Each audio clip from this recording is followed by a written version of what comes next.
Hello everyone and welcome to the BFI Release preview for November, and this month is a busy one with the delayed arrival of two announced titles.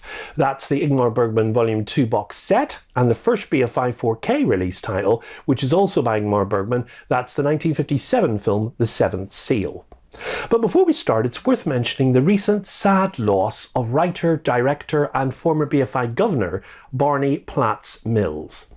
His best known features were Bronco Bullfrog from 1969 and Private Road from 1971. Now, in Bronco Bullfrog, he used young actors taken from the Joan Littlewood play barn. He had met them during the filming of his documentary feature there, called Everybody's an Actor, Shakespeare Said, in 1968. And that was about the theatrical pioneer Joan Littlewood and her improvisatory workshops.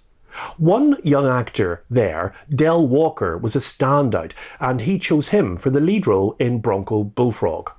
Both titles are available from BFI on Blu-ray in the Flipside series. Barney Platts Mills died aged 76. Now on to this month's releases, and we start with the release of two Ingmar Bergman titles. Ingmar Bergman Volume 2, which contains 8 releases from 1951 to 1958. The titles are Summer Interlude from 1951, Waiting Women, 1952, Summer with Monica, 1953, A Lesson in Love, 1954, Smiles of a Summer Night, 1955, The Seventh Seal, 1957, Wild Strawberries, the same year, and The Magician, 1958. Now this volume takes us into a decade where he excelled with films like Summer Interlude, The Seventh Seal, Wild Strawberries and The Magician, and this would be a precursor to much more of his 60s work. The presentation of these sets are excellent. They have a detailed and informative book and individual packaging for every single film, all contained in a sturdy outer box case. The extras on the box set include an audio commentary on The Seventh Seal by the film critic and editor-in-chief of Diabolique magazine, that's Kat Ellinger, the perfect bound book featuring new essays by David Jenkins, Ellen Cheshire, Lee Singer, Kieran McCormack, Philip Kemp, Jessica Kyang, Jeff Andrew and Alexandra Heller-Nicholas. And there's a newly commissioned artwork for the set supplied by Andrew Bannister. Now, if you're collecting Bergman's work by acquiring these sets, you definitely won't be disappointed. Retail price has now dropped right down to $41.99 on Amazon, and I consider that to be a bargain for 8 of his earlier films. BFI will release the final 2 sets next year.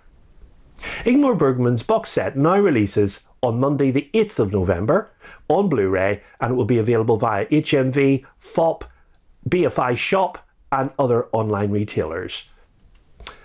And if that wasn't enough from Bergman, BFI also released a stunning 4K remaster on UHD of the 1957 classic The Seventh Seal. This will come out a week earlier on Monday 1st of November, and it's a fitting debut for BFI on 4K, and I will guarantee you this film has never looked better. It starred Max von Sydow as a knight who returns from the Crusades, challenging death to a game of chess in order to postpone his own demise. And part of November is the first of 2 Mike Leigh releases from BFI, and it start with Naked, featuring a sterling performance from David Thewlis as Johnny Fletcher. He's a guy who gravitates between a seedy upstairs flat and an office where he befriends a security guard, mainly to get himself out of the cold and stop sleeping rough. His character is a chancer and very violent in his pursuits as well. David Thewlis totally occupies this role, and he suits Leigh's improvisational style of filmmaking down to the ground. Leigh had the idea in Manchester in the 60s when he was a student, but it didn't come to fruition until 1993 when he cast the film and he filmed it in East London. The film is dark, monochromatic, claustrophobic, and has subtle and visual references to film noir and Alfred Hitchcock, of course. Many shots are in stairwells and in borrowed flats whose tenants are hostile towards or unaware of the decor, making them seem disconnected from cultural touchstones and their place in their homes. There's alienation, sexual violence and misogyny, addiction and depression, and they're all touched upon as Johnny meets various rootless individuals who work in dead-end jobs or indeed are unemployed. Now, it was considered by many to be a reflection of life for certain unprivileged individuals, and Lee captured the hopelessness of their characters. Others in the cast included Leslie Sharp and Louise Clancy, and Katrin Cartledge as Sophie, with Ewan Bremner from Trainspotting appearing as Archie the Scotchman with a tick, and Gina McKee as the cafe girl, and Elizabeth Barrington as Giselle. This is one of Lee's most accomplished works, and it arrives on Blu-ray on BFI for the first time in the UK. This is a new 4K remaster by the BFI National Archive, supervised by the cinematographer Dick Pope and approved by Mike Leigh. And it's not the same transfer as the Criterion version has, that's currently available in the US on Blu-ray. The disc contains compelling extras, and they include an audio commentary with Mike Leigh, David Thewlis and Katrin Cartledge. The short film from 1987 made by Leigh called Short and Curlies. Now this stars Alison Steadman and David Thewlis, and it centres on a hairdresser and her daughter and the romance between a woman who works in a chemist's and a man who mainly communicates through telling jokes. Mike Leigh and Dick Pope on Naked, that's a 26-minute newly recorded interview with Mike Leigh and his longtime cinematographer, Dick Pope, as they discuss the making of Naked.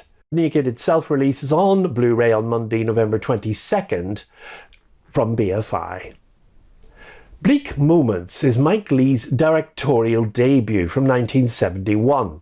Sylvia leads a quiet life caring for her sister Hilda, who has complex care needs. Their lonely suburban existence is accentuated by a social awkwardness that detaches them from the community and fuels a life of seclusion and despair.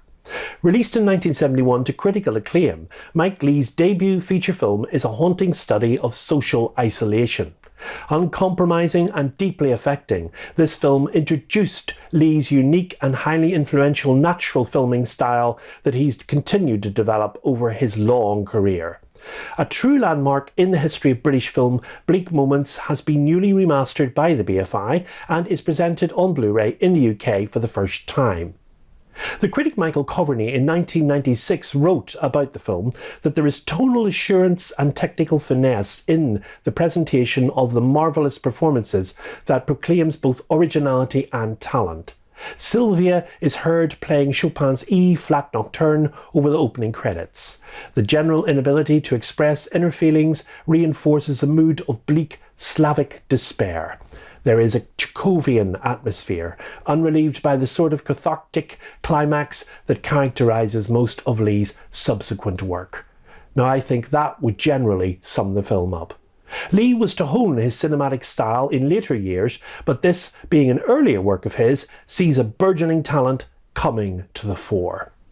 Leigh cast Anna Raitt in the lead role as Sylvia and Sarah Stevenson as her sister Hilda, with supporting cast of Eric Allen as Peter, Julia Kappelman as Pat, Mike Bradwell as Norman, Donald Sumpter as Norman's friend, and Liz Smith as Pat's mother. That's a fairly contained cast. Bleak Moments was actually based on a 1970 stage play, which was staged at the Open Space Theatre. That was about the dysfunctional life of a young secretary.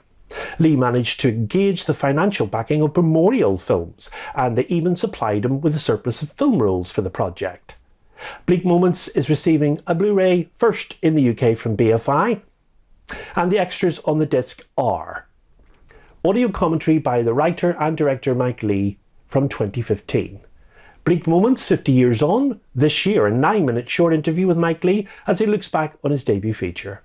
In Conversation from 1972, 28 minutes, Mike Leigh and Leslie Blair. In a rare archive interview, director Mike Leigh and producer and editor Leslie Blair discuss Bleak Moments. A 2019 interview with Mike Leigh, filmed after a screening of his 1976 film Nuts in May. Mike Leigh discussing his early career and his approach to filmmaking with the film programmer Neil McGlone. Image gallery, and of course, first pressing only, there is an illustrated booklet with a new essay on the film by Ellen Cheshire, original Sight and Sound review, and the full film credits. This unique debut feature has its 50th anniversary this year and is a worthy addition to your collection. It releases on BFI Blu-ray Monday, 22nd of November.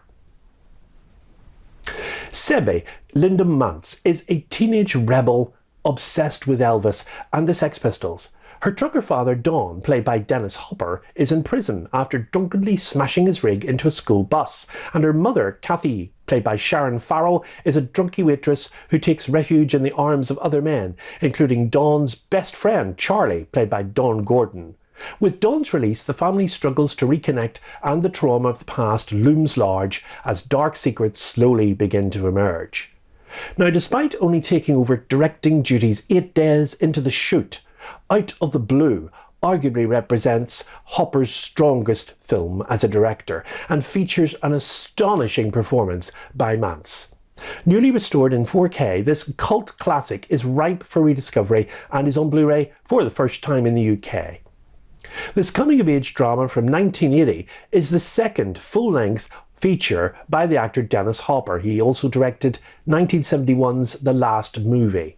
He stepped into this movie at the last minute to replace the original writer and director Leonard Yakir, who had to leave the project.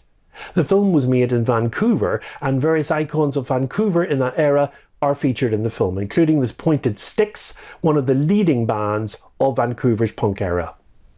Out of the Blue was released in competition at the Cannes Film Festival on May 5, 1980, and it was later released in Paris on April 15, 1981, New York on April 8, 1983, and of course in Vancouver. Now, I'm pleased to see BFI single out this title. It's a very little seen film and it's getting its UK Blu-ray release. The extras on the disc are audio commentary with Dennis Hopper, producer Paul Lewis, and distributor John Allen Simon from 2000. New commentaries by Kate Renenbohm and Kat Ellinger. Dennis Hopper interviewed by Tony Watts, 1984. That's 97 minutes long. Guardian Screen Talk, Dennis Hopper, 91 minutes, audio only, where the filmmaker talks to Derek Malcolm. Subverting Normality, Linda Mance comes out from Out of the Blue, and that's 18 minutes, and it's a new video essay by Amanda Reyes and Chris O'Neill. Now, this is a whopper. Remembering Out of the Blue from this year, a 174-minute feature with 9 new interviews with cast and crew. Me and Dennis, 95 minutes long, 4 new interviews with Hopper's friends and colleagues featuring Ethan Hawke, Richard Linklater, Julian Schnabel and Philippe Mora. Alex Cox recalling Out of the Blue this year, 13 minutes. Montclair Film Festival, a Q&A, 30 minutes long, with John Allen Simon and Elizabeth Carr discussing the history and restoration of the film. There's also a selection of complimentary archive shorts from BFI, Morecambe and Wise, Be Wise, Don't Drink and Drive from 1963, Drink and Drive Office Party Cartoon from 1964, A Girl's Own Story, directed by Jane Campion from 1983, Girl, Carol Morley, 1993, and there's a Jack Nicholson radio spot from 1982. That's quite some collection of features. It's a limited 2-disc edition, 4,000 copies, and includes a written booklet with extensive archival writing on the film, a new essay on the film's music by the BFI's Vic Pratt, contemporary reviews, and more. So I would say that's a great release to add to your BFI collection. Out of the Blue releases on Monday, 22nd of November. Les Enfants Terribles brought 2 very different filmmakers together for the first time. The mercurial, multi-talented Jean Cocteau and the single-minded, self-sufficient Jean-Pierre Melville. Despite clashing with one another, what emerges is a unique film that is true to Cocteau's vision as much as it is to Melville's. In this compelling tale of incestuous obsession, a teenage brother and sister, Paul and Elizabeth, create an intense private world in their untidy shared single room. Within the room, they live, sleep, argue and play out their erotically charged games without a heed to the real world going on around them.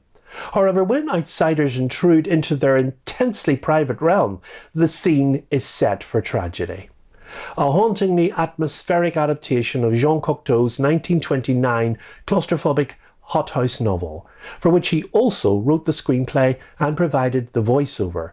The film is dominated by a performance of fierce intensity by Nicole Stéphane as the scheming heroine Elizabeth.